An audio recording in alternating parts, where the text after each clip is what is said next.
नमस्कार मित्रों, बहुत बहुत स्वागत हो आपको अपना YouTube चैनल लर्निंग पॉइंट पर। मित्रों, आज के इस वीडियो में हम ऋकारांत पुल्लिंग पिता शब्द रूप को लिखना, पढ़ना एवं इसे याद कैसे किया जाता है, इसे याद करने का ट्रिक क्या है, इन सब चीज़ों को हम बहुत ही आसान तरीके से सीखने वाले हैं।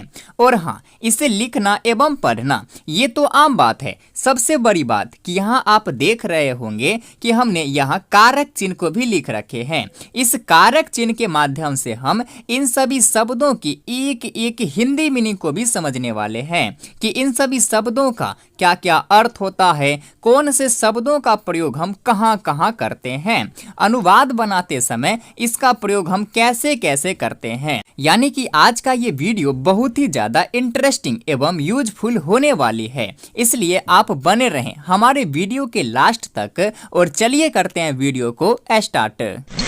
अब सबसे पहले दोस्तों, हमें ये पिता शब्द रूप आखिर लिखना कैसे है ये समझिए। बहुत ही सिंपल सी बात है। सबसे पहले जो आपको पता है वो लिख लेना है, यानी कि विभक्ति में प्रथमा से लेकर सप्तमी विभक्ति तक लिख लेना है। और ऊपर ये एक वचन, द्विवचन, बहुवचन, इसे आपको लिख लेना है। इसके बाद प्रथमा विभक्ति में हम लिखेंगे पिता पितरौ पितरः, द्वितीया विभक्ति में लिखेंगे पितरम पितरौ पितरीन, फिर तृतीया विभक्ति में लिखेंगे पितरा पितराभ्याम पितृभिः, फिर चतुर्थी विभक्ति में लिखेंगे पितरे पितृभ्याम पितृभ्यः, फिर पंचमी विभक्ति में लिखेंगे पितुः पितृभ्याम पितृभ्यः, षष्ठी विभक्ति में लिखेंगे पितुः पितरोः पितॄणाम, फिर सप्तमी विभक्ति में लिखेंगे पितरी पितरोः पितृषु, फिर संबोधन कारक, नीचे हम संबोधन कारक को भी लिख लेंगे। यदि हम पिता शब्द को संबोधित करेंगे तब तो संबोधन कारक में हम लिखेंगे हे पिताः, हे पितरौ, हे पितरः। इस प्रकार से हम बहुत ही आसानी से पिता शब्द रूप को लिख लेंगे। आइए अब हम इन कारक चिन्ह के माध्यम से इन सभी शब्दों के एक एक हिंदी मीनिंग को समझते हैं। इसके बाद हम इसे याद करने का सिंपल सा ट्रिक सीखेंगे।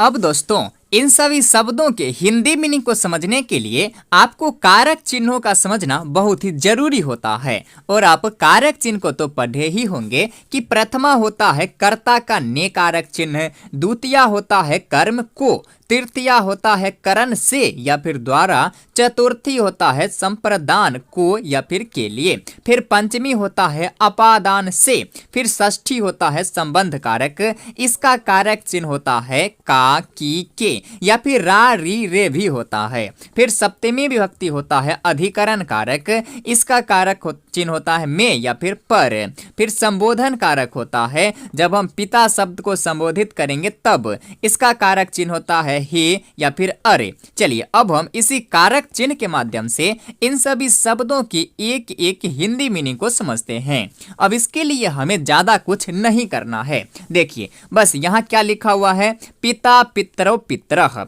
ऊपर ये एक वचन, द्विवचन, बहुवचन, इसे तो आप समझते ही होंगे कि जिससे एक का बोध होता है उसे एक वचन कहते हैं, जिससे दो का बोध होता है उसे द्विवचन कहते हैं, तथा जिससे दो से अधिक का बोध होता है उसे हम बहुवचन कहते हैं। तो यहाँ एक वचन में कहता है पिता, तो हम सिंपल सी इस पिता शब्द के साथ इस ने कारक चिन्ह को ऐड कर देंगे तो क्या हो जाएगा पिता ने। इसी प्रकार से द्विवचन में है पितरौ, यहाँ देखो ऊपर है द्विवचन, यानी कि यहाँ पर दो पिता के लिए प्रयोग किया गया है और यहाँ एक वचन है, यानी कि यहाँ पर एक पिता के लिए प्रयोग किया गया है। तो यहाँ एक पिता में था पिता तो बोलेंगे पिता ने या फिर एक पिता ने, दोनों सेम ही है। यहाँ द्विवचन में कहता है पितरौ तो बोलेंगे दो पिता ने। इसी प्रकार से बहुवचन में पितरः, ये बहुवचन में है, यानी कि दो से अधिक पिता के लिए प्रयोग किया गया है तो हम पिता का बहुवचन करेंगे, क्या हो जाएगा पिताओं, और इसके साथ हम ने कारक चिन्ह को ऐड कर देंगे तो हो जाएगा पिताओं ने। एक वचन में पिता ने, द्विवचन में दो पिता ने, बहुवचन में पिताओं ने। अब यदि अनुवाद बनाते समय हिंदी में वाक्य रहे सिर्फ पिता तो क्या लिखेंगे पिता ही लिखेंगे, यदि लिखा रहे दो पिता तो क्या लिखेंगे पितरौ, और यदि लिखा रहे पिताओं ने तो पितरः। इस प्रकार से हम एक वचन, द्विवचन, बहुवचन इसका प्रयोग करते हैं। इसी प्रकार से आगे देखिए, अब द्वितीया विभक्ति में है कर्म कारक, इसका कारक चिन्ह होता है को। अब यहाँ एक वचन में कह रहा है पितरम। अब सिंपल सी, जहां पर हमने ने कारक चिन्ह को प्रयोग किया था, अब इस ने कारक चिन्ह को हटाकर सिंपल सी हमें इस को कारक चिन्ह को ऐड कर देना है। तो क्या हो जाएगा, पिता को या फिर एक पिता को। इसी प्रकार से द्विवचन में है पितरौ, तो क्या बोलेंगे, दो पिता को। फिर बहुवचन में पितरीन, तो क्या हो जाएगा, पिताओं को। यदि हिंदी में अनुवाद बनाते समय वाक्य रहे पिता को या फिर एक पिता को, तो क्या लिखेंगे, पितरम। और यदि वाक्य बनाते समय हिंदी में रहे लिखा कि दो पिता को, तो क्या लिखेंगे, पितरौ। और यदि लिखा रहे पिताओं को, तो इसके लिए संस्कृत क्या लिखेंगे, पितरीन। एक पिता को पितरम, दो पिता को पितरौ, पिताओं को या फिर बहुत सारे पिताओं को तो पितरीन। इसी प्रकार से तृतीया विभक्ति होता है करण कारक। इसका कारक चिन्ह होता है से या फिर द्वारा। जैसे एक वचन में है पितरा, तो इसका हिंदी क्या हो जाएगा, तो अब हम एक बार से कारक चिन्ह का प्रयोग करेंगे और एक बार द्वारा, तो हो जाएगा पिता से या फिर पिता के द्वारा। यदि अनुवाद बनाते समय हिंदी में वाक्य रहे पिता से, तो क्या लिखेंगे, पितरा। यदि पिता के द्वारा, तो क्या लिखेंगे, पितरा। यानी कि करण कारक का दो कारक चिन्ह होता है, से या फिर द्वारा। तो क्या हो जाएगा, पितरा, पिता से या फिर पिता के द्वारा। इसी प्रकार से द्विवचन में पितृभ्याम, तो बोलेंगे दो पिता से या फिर दो पिता के द्वारा। फिर बहुवचन में पितृभ्यः, तो हो जाएगा पिताओं से या फिर पिताओं के द्वारा। इसी प्रकार से फिर चतुर्थी विभक्ति है संप्रदान कारक। इसका कारक चिन्ह होता है को या फिर के लिए। जैसे पित्रे, तो बोलेंगे पिता को या फिर पिता के लिए। फिर द्विवचन में है पितृभ्याम, तो बोलेंगे दो पिता को या फिर दो पिता के लिए। फिर बहुवचन में पितृभ्यः, तो बोलेंगे पिताओं को या फिर पिताओं के लिए। फिर पंचमी विभक्ति होता है अपादान कारक। इसका कारक चिन्ह होता है से। जैसे एक वचन में पितुः, तो बोलेंगे पिता से। द्विवचन में पितृभ्याम, तो बोलेंगे दो पिता से। बहुवचन में पितृभ्यः, तो बोलेंगे पिताओं से। फिर षष्ठी विभक्ति होता है संबंध कारक। जब हम पिता शब्द का संबंध बताएंगे किसी से, तब इसका कारक चिन्ह होता है का, की, के या फिर रा, री, रे भी होता है। जैसे एक वचन में पितुः, तो बोलेंगे पिता का। फिर द्विवचन में पितरोः, तो बोलेंगे दो पिता का। फिर बहुवचन में पितृनाम, तो बोलेंगे पिताओं का, पिताओं या फिर पिताओं के। इसी प्रकार से सप्तमी विभक्ति होता है अधिकरण कारक। इसका कारक चिन्ह होता है में या फिर पर। जैसे एक वचन में पितृ, तो बोलेंगे पिता में या फिर पिता पर। फिर द्विवचन में पितरोः, तो बोलेंगे दो पिता में या फिर दो पिता पर। फिर बहुवचन में पितृषु, तो बोलेंगे पिताओं में या फिर पिताओं पर। अब देखिए, यदि अनुवाद बनाते समय वाक्य रहे पिता का, तो क्या लिखेंगे, का के की चिन्ह कहाँ है, तो का, की, के। ये षष्ठी विभक्ति में है। और हिंदी में क्या लिखा है, पिता का, यानी कि एक पिता का, एक पिता के लिए बोला जा रहा है, तो लिखेंगे पितुः। और यदि वाक्य बनाते समय हिंदी में लिखा रहे दो पिता का, तो क्या लिखेंगे, द्विवचन कर देंगे, क्या है, पितरोः। यदि हिंदी में लिखा रहे पिताओं का, तो पितृनाम। इसी प्रकार से यदि लिखा रहे हिंदी में पिता में या फिर पिता पर, तो क्या लिखेंगे, पितृ, क्योंकि कारक चिन्ह में पर कहाँ है, सप्तमी में, हो जाएगा पितृ। यदि अनुवाद बनाते समय लिखा रहे दो पिता में या फिर दो पिता पर, तो सिंपल से हम द्विवचन वाला लिख देंगे पितरोः। यदि बहुवचन में लिखा रहे पिताओं में, तो पितृषु।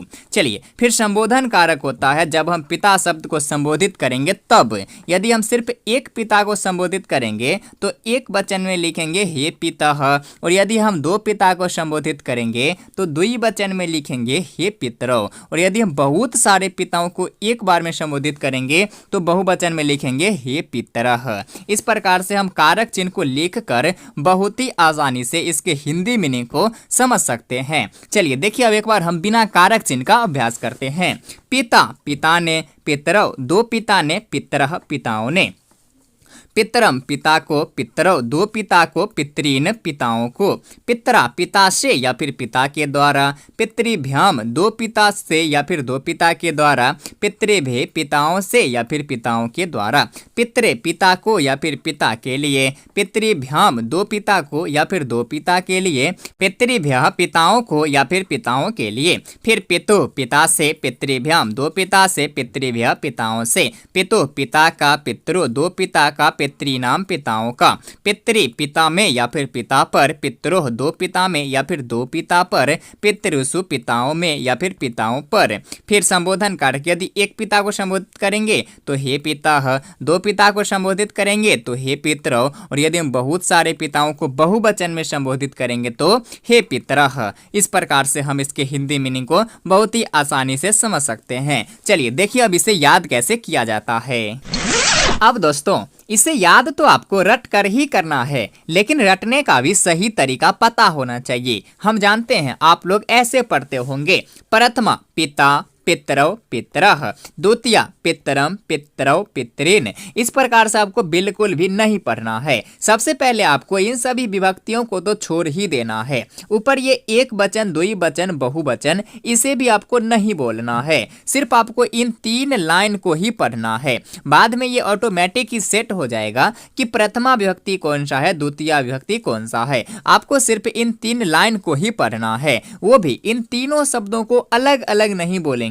तीनों शब्दों को एक साथ बोलेंगे, फिर सांस लेंगे, फिर अगले इन 3 शब्दों को एक साथ बोलेंगे, फिर सांस लेंगे, फिर अगले इन 3 शब्दों को एक साथ बोलेंगे। यकीन मानिए यदि आप इस प्रकार से पढ़ते हैं तो 5 मिनट के अंदर ही बहुत ही आसानी से आपको ये पिता शब्द रूप याद हो जाएगा। देखिए एक बार कैसे हम पढ़ते हैं।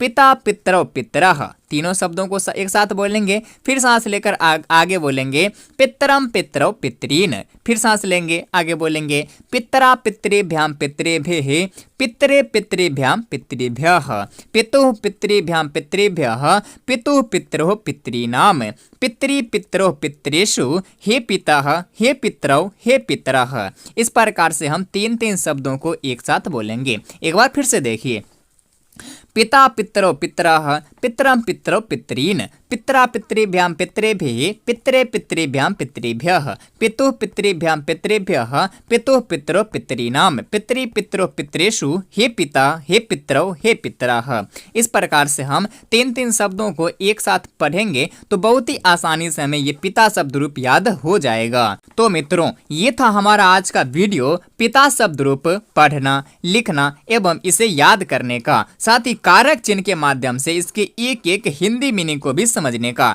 बाकी ये वीडियो आपको कैसी लगी अपनी राय जरूर कमेंट करें, और यदि वीडियो अच्छी लगी हो तो प्लीज चैनल को सब्सक्राइब जरूर करें, ताकि ऐसे ही संस्कृत व्याकरण से संबंधित सभी वीडियो आप तक पहुंचे। मिलता हूं पुनः फिर नेक्स्ट वीडियो में, तब तक के लिए धन्यवाद।